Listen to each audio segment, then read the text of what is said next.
Meanwhile, Secretary of Transportation Pete Buttigieg, who is rumored to be one of the names Vice President Kamala Harris considered, was actually in Maine today, but not to talk about the presidential race. Buttigieg joined state leaders for a tour of construction projects that have benefited from federal tax dollars.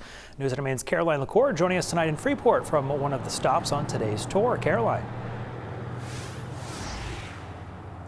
Brian and Amanda, Buttigieg saved one of the best states for last here in Maine as part of a 50-state tour of infrastructure projects that have benefited from the bipartisan infrastructure law. Now, the Merrill Road Interchange Bridge right over my shoulder, right by Mass Landing Brewing Company in Freeport, is just one of the stops that Buttigieg is making here in Maine.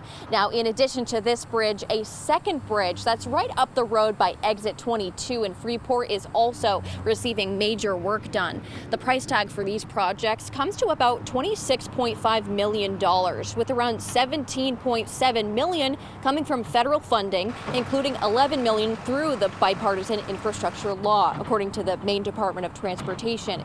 Buttigieg says these investments aren't only to upgrade existing roads and bridges, but to build climate resistance, especially in states like Maine that saw severe weather this past year.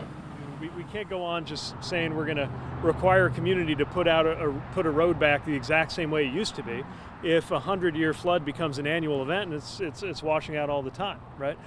So we're incorporating that more into the funding. It was incorporated into the bill, and there's going to be more of that need. But now we're here to help in a bigger way.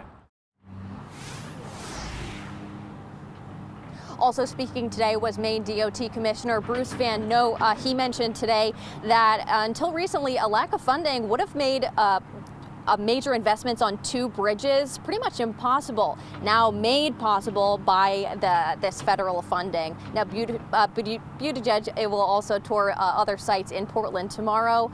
Live in Freeport, Caroline LaCour, News Center, Maine. Caroline, thank you.